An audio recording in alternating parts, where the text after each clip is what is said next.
Hallo und einen wunderschönen guten Tag, meine liebe Freunde. Wie geht es euch? Friends, today is very important video for you because I was getting regular suggestions from your side to make a separate video on B1 level exam pattern. तो आज मैं आपको बताऊंगा श्राइबन part, writing part, इसका exam कैसा होता है, इसमें कौन कौन से पार्ट होते हैं, ठीक है। और कमेंट करके बताइए, फीडबैक दीजिए। आने वाले वीडियोस में भी मैं आपको जो बाकी के मॉड्यूल्स हैं उसके बारे में बताऊंगा B1 लेवल के, राइट। तो विदाउट वेस्टिंग टाइम, फांगन वीर एहसान लो स्केट्स शुरू करते हैं आज का सेशन। B1 लेवल श्राइबन गोइथ पैटर्न। तो मैं गोइथ पैटर्न के अकॉर्डिंगली आपको बताऊंगा कि इसका श्राइबन पार्ट कैसा होता है। तो देखिए, the writing module consist of 3 task. पहला टास्क होगा in task 1 and 3 you need to write emails. तो टास्क 1 and 3 के अंदर आपको कुछ थीम दी जाती हैं, उसके अंदर कुछ पॉइंट्स होंगे, वो आपको कवर करने होते हैं, उसकी ईमेल्स बनानी होती हैं।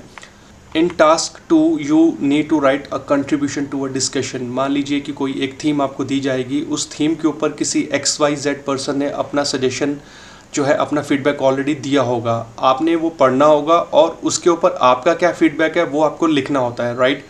और देखिए, duration of all task 1 hour 60 minutes। तो ये जो आपके टास्क 1 और 3 जो ईमेल लिखनी है आपको, और जो टास्क 2 है जिसमें आपने अपना ओपिनियन देना है, ये तीनों ही टास्क को आपको 1 आवर में यानी 60 मिनट्स में कवर करना होता है, ठीक है। तो मैं आपको एक एक करके बताऊंगा तो आपको समझ में आ जाएगा श्राइबन पार्ट क्या होता है, राइटिंग पार्ट क्या होता है B1 एग्ज़ाम का। देखिए फ्रेंड्स, सबसे पहले aufgabe 1 टास्क 1, इसका जो ड्यूरेशन होता है 20 मिनट्स का होता है। इसके अंदर आपको कंप्लीट करना होता है। तो मान लीजिए यही थीम आपको एग्ज़ाम में आ जाए तो आप उसको कैसे अटैम्प्ट करेंगे। Sie haben vor einer Woche ihren Geburtstag gefeiert। एक हफ्ता पहले जो है, एक वीक पहले आपने जो है बर्थडे पार्टी को सेलिब्रेट किया। Ein Freund, eine Freundin von Ihnen konnte nicht zu ihrer Feier kommen। तो कोई मेल फ्रेंड या कोई फीमेल फ्रेंड हो सकता है, वो आपकी इस सेलिब्रेशन में नहीं आ सका। Weil er oder sie krank war, ठीक है, तो वो शायद बीमार था या बीमार थी। Beschreiben Sie, पहला पॉइंट आपको क्या लिखना होगा, wie war die Feier, ठीक है। तो जो आपने सेलिब्रेट किया वो कैसे सेलिब्रेट किया, वो कैसा था। दूसरा है Begründen Sie, welches Geschenk finden Sie besonders toll und warum। उस सेलिब्रेशन के अंदर आपको क्या गिफ्ट मिला जो आपको सबसे बेस्ट लगा और वो सबसे बेस्ट क्यों था, वारूम। और थर्ड पॉइंट आपको लिखना होगा machen Sie einen Vorschlag für einen Treffen। तो जो फ्रेंड, चाहे वो फीमेल फ्रेंड था या मेल फ्रेंड था, आपकी सेलिब्रेशन में जब नहीं आया तो आप अपनी तरफ से क्या एडवाइस देंगे उसको कि नेक्स्ट मीटिंग की जाए, ठीक है। तो देखिए, इन 3 पॉइंट्स को ही आपने कवर करना है इस ईमेल के अंदर। कुछ पॉइंट्स हैं जो आपको अपने ध्यान में रखने हैं, इंस्ट्रक्शंस होती हैं। देखिए नीचे लिखा है श्राइबन Sie eine E-Mail circa 80 Wörter। तो आपको 80 वर्ड्स को क्रॉस नहीं करना फ्रेंड्स, ठीक है। ओवर स्टफिंग नहीं करनी वर्ड्स की, क्योंकि पॉइंट्स आपके कट जाएंगे। तो पहला यही कि आपको ईमेल लिखना है, उसके अंदर ये 3 पॉइंट कवर करने हैं, 80 वर्ड से ऊपर नहीं जाना है। श्राइबन Sie etwas zu allen 3 Punkten, आपको ये तीनों पॉइंट्स कवर करने हैं, ठीक है, सीक्वेंस वाइज। और थर्ड है achten Sie auf den Textbau, मतलब टेक्स्ट स्ट्रक्चर आपको पता होना चाहिए। Anrede ये होता है कि सैल्यूटेशन आपको कैसे लिखना है। Einleitung होता है आपका इनहार्ट, कि ये जो 3 पॉइंट्स है उसको आपने कैसे जो है सीक्वेंस में लिखना है। Reihenfolge सीक्वेंस होता है। Der Inhaltspunkt, वो एक ही मतलब है कि आपको सीक्वेंस में लिखना हो, ये तीनों पॉइंट्स कवर करने हैं। और Schluss और एंडिंग आपको करनी है ज़रूरी, ठीक है।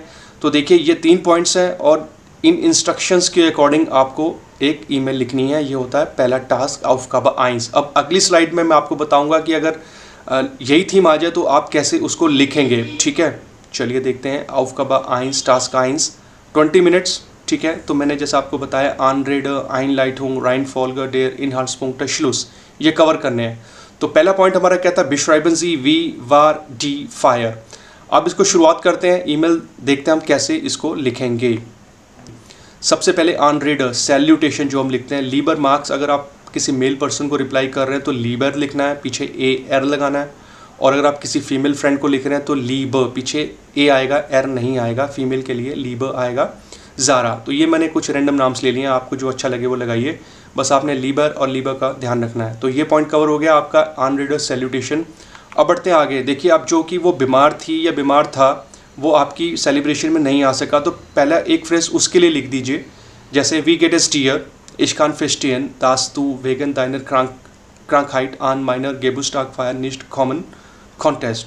तो I can understand that because of your sickness you cannot come on the birthday party। तो इस सेंटेंस का ये मतलब बना, ठीक है, जो आप अपनी तरफ से शुरुआत करके लिखेंगे, क्योंकि वो बीमार था या बीमार थी। अब कवर करेंगे हम वो 3 पॉइंट्स, ठीक है, एक एक करके आपको बताऊंगा सीक्वेंस आप कैसे बना सकते हैं और वर्ड लिमिट को आपने ध्यान में रखना है।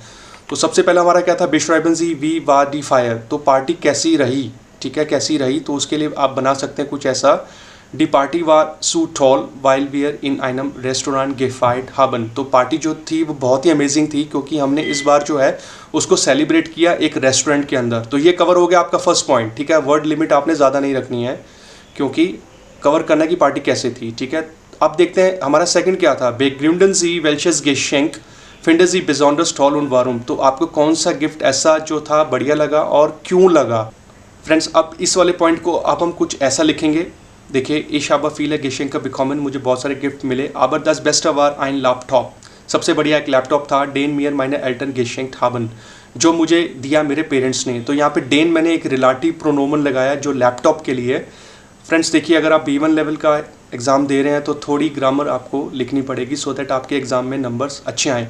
अब वारूम वो अच्छा क्यों लगा, वो पॉइंट भी हमें कवर करना है, तो मैंने यहाँ पे वाइल कनेक्टर लगाया, वाइल एयर मियर पाइम लैनन हेल्फिन वेट, तो मेरे को ये मेरी स्टडीज़ में जो है बहुत मदद करेगा, तो मुझे सबसे अच्छा गिफ्ट लगा वो लैपटॉप जो मेरे पेरेंट्स ने दिया। तो ये कवर हो गया आपका सेकंड पॉइंट, ठीक है। अब लास्ट पॉइंट था हमारा ये माखन जी आइन फोर्शलाग फ्यूर आइन ट्रेफिन, अब जो कि वो पार्टी में नहीं आई या नहीं आया, अब उसको आप कैसे सजेस्ट करेंगे नेक्स्ट मीटिंग के लिए। तो मैंने कुछ ऐसा लिखा, लासोन्स आम कॉमेंडन जामस्टाक फोर मिठाग बाय मियर सू हाउस ट्रेफिन, तो एक काम करते हैं, let's meet on this coming Saturday at my home, ठीक है, वाइल कनेक्टर लगा दिए, वाइल इश आम वोकन एंड फ्राई, तो मैं इस वीकेंड पे फ्री हूँ, एक काम करते हैं, let's meet on Saturday at my house आंट वोटर मियर बार, तो यहाँ पे मैंने इम्पेराटिव यूज़ किया फ्रेंड्स, ठीक है, तो इम्पेराटिव का जो है आपको स्ट्रक्चर पता होना चाहिए, ओके। तो देखिए ये जो 3 पॉइंट्स थे मैंने कवर कर दिए इस मेल में एक सीक्वेंस में, ठीक है। तो ऐसी ही चीज़ आपको बनानी होगी, जो भी थीम आएगी एग्जाम के अंदर आपको अपने हिसाब से, थोड़ी सी ग्रामर भी आपको यूज़ करनी पड़ेगी, ठीक है। ये हो गया आपका श्लूस जो आपको एंडिंग करनी है, या तो आप लिखिए फीलर ग्रूजर या आप लीवर ग्रूजर, दोनों ही सही हैं जैसा आपको ठीक लगे। नीचे आपने अपना नाम नहीं लिखना है, आप आबे से या एक्स एप्सिलॉन सेट XYZ कुछ भी लिख सकते हैं, ठीक है। तो देखिए ये पैटर्न क्या था, सबसे ऊपर जो था आपका ऑन रेडर सैल्यूटेशन जो हमने बनाना था, ठीक है, ऑन रेडर, और ये वाला जो पूरा पैटर्न हो गया आपका, ये पूरा जो चीज़ है ये आपका हो गया इन हार्स पुंक्ट, और सीक्वेंस में मैंने एक एक पॉइंट को बताया आपको, ठीक है, इसको आपको ऐसे ही लिखना है। और जो लास्ट पॉइंट था वो था आपका श्लूस, आपको एंडिंग कैसे करनी है फ्रेंड्स। तो ये होता है पार्ट 1 टास्क 1, जिसके अंदर एक ईमेल दी जाती है, 3 पॉइंट्स होंगे वो आपको कवर करने होंगे, कुछ रीज़न होगा तो वो लिखना पड़ेगा और आपको पैटर्न के अंदर बनाना होगा। आई होप कि ये आसान था। आप इसी थीम को लेकर आप अपने पॉइंट्स भी लिखिए, ठीक है, जैसा आपको लिखना आप लिखिए, मुझे कमेंट करके बताइए, मैं अगर कोई गलती होगी तो उसको मैं रेक्टिफाई करूँगा। अब बढ़ते आगे, अब हम देखते हैं टास्क 2 वो क्या होता है श्राइबन पार्ट में। चलिए, in task 2 you need to write a contribution to a discussion, ये होता है 25 मिनट्स का, जो मैंने आपको बताया कि एक थीम होगी, एक थीम के ऊपर किसी एक पर्सन ने ऑलरेडी अपना कोई सजेशन दिया होगा, आपको भी उसको जो है अपने वर्ड्स में लिखना है कि आप उस थीम के ऊपर कैसे सोचते हैं। मान लीजिए यहाँ पर थीम है जी haben im Fernsehen eine Diskussionssendung zum Thema Feste Arbeitszeiten, आपने मतलब जो एक थीम के ऊपर टीवी के ऊपर देखा जिसका था flexible working hours, fest Arbeitszeiten का मतलब होता है फ्लेक्सिबल वर्किंग टाइम्स, इम ऑनलाइन गेस्ट बुक डेर जेंडुंग फिंडन जी फॉलगेंडर माइनू, ठीक है। तो देखिए हमारी जो थीम है वो है fest Arbeitszeiten flexible working hours, ठीक है। श्राइबन जी नून ईरा माइनू सुम थेमा सिरका अक्सिश फ्यूटर, तो आप इस चीज़ के ऊपर आपको अपना थीम लिखना है, अपना जो है ओपिनियन देना है, और 80 वर्ड से वो ज़्यादा नहीं होना चाहिए। बॉक्स के अंदर जो है ये किसी XYZ पर्सन का जो है अपना ओपिनियन होगा जो मैंने यहाँ नहीं लिखा, मेन है हमको थीम पता होनी चाहिए, वो है फेस्ट Arbeitszeiten। तो इसको मैं कैसे लिखूँगा फ्रेंड्स, ठीक है, 80 वर्ड से ऊपर नहीं लिखना आपको। तो ये मैंने कुछ बनाया है इस थीम के ऊपर, दास डिस्कसियंस प्रोग्राम सुम थेमा, नीचे तक है मास नामन एरग्राइफन, ये मैं आपको अगली स्लाइड में वर्ड बाय वर्ड बताऊंगा, ठीक है। तो ये मैंने लिखा है, इसी को आगे कंटिन्यू करते हैं, इसी को आगे कैरी फॉरवर्ड करके लेके जाते हैं। चलिए अब वर्ड बाय वर्ड और पैराग्राफ वाइज मैं आपको बताता हूँ। तो पहला मैंने लिखा था दास डिस्कसियंस प्रोग्राम सुम थेमा फेस्ट Arbeitszeiten वार wirklich interessant und relevant। Friends इसका जो मतलब बना वो ये, the discussion programme on fixed working hours was really interesting and relevant. तो पहले आपको शुरुआत ऐसी करनी होगी कि ये जो भी थीम था XYZ वो मुझे कैसा लगा, तो मैंने यहाँ लिख दिया, मेरे को वो इंटरेस्टिंग और रेलिवेंट लगा। दूसरा जो पैराग्राफ था वो मैंने लिखा ये एस इज वेस्टेज दास आर्बाइट्सनेमर angemessene Arbeitszeiten haben mein ausgewogenes Leben zwischen Arbeit und Privatleben zu führen, यानी कि it is important that employees have reasonable working hours in order to manage a balanced life between their work and private life। ठीक है, तो ये हो गया second paragraph. उसके आगे मैंने लिखा था starre Arbeitszeiten können Stress Anspannung und Unzufriedenheit führen। इसका मतलब क्या हुआ, rigid working hours can lead to stress, tension and dissatisfaction। और सेकंड लास्ट पैराग्राफ मैंने कुछ ऐसा लिखा था, flexible Arbeitszeiten ermöglichen es den Menschen ihre Arbeitsfähigkeit und Leistung zu verbessern, ihre individuellen Bedürfnisse zu erfüllen und sie können produktiver und zufriedener sein। यानी कि flexibility in working hours allows people to improve their work ability and performance to fulfill their individual needs and they can be more productive and satisfied।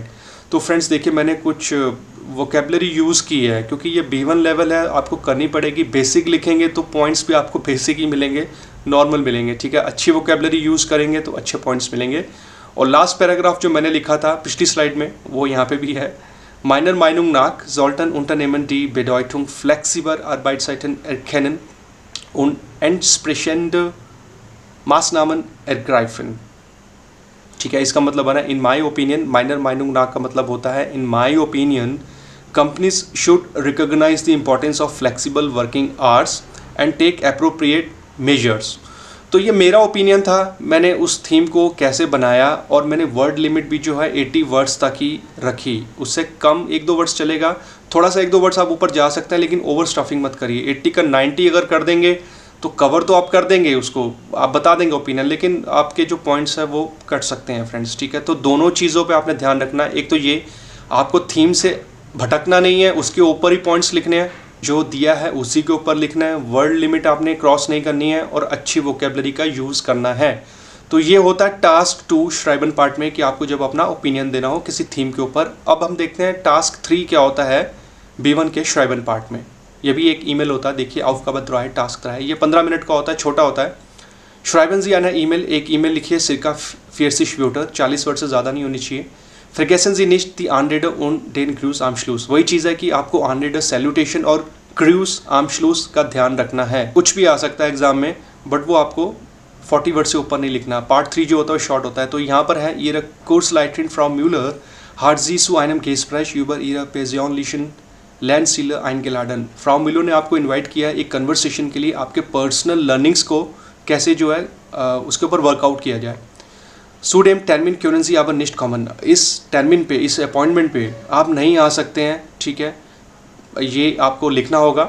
Schreiben Sie an Frau Müller, आप उनको लिखिए। Entschuldigen Sie sich höflich und berichten Sie, आप उनको जो है apologise करिए। ठीक है, और आप क्यों नहीं आ सकते हैं, Warum Sie nicht kommen können।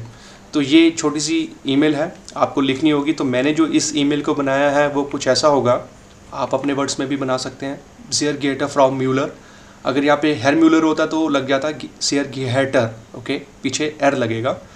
कभी भी आप लेटर की शुरुआत कर रहे हैं, स्टार्टिंग कर रहे हैं, तो फर्स्ट अल्फ़ाबेट आपने स्मॉल लिखना है, यानी कि Ich entschuldige mich aufrichtig für meine Abwesenheit bei dem geplanten Gespräch über meine persönlichen Lernziele। तो यहाँ पे मैंने अपोलोजाइज़ कर दिया कि जो भी हमारी कन्वर्सेशन थी, आई एम वेरी सॉरी कि मैं उस पर जो है प्रेजेंट नहीं रहूँगा, जो भी हमारा सब्जेक्ट था मेरी पर्सनल लर्निंग के ऊपर। ठीक है, इसका मतलब ये है फ्रेंड्स। दूसरा पैराग्राफ मैंने लिखा लाइडर कानिश आन डेम गेस्प्रेश मिट इन निस्ट टाइलनेमल। अनफॉर्चुनेटली मैं इस कॉन्वर्सेशन के लिए जो है पार्टिसिपेट नहीं कर सकता, वाइल इश माइनन आस्ट बेजुखन मुस। तो सेम डे के ऊपर जो है मुझे अपने डॉक्टर के पास जाना है। तो ये आपका रीज़न हो गया कि आप क्यों नहीं आ सकते।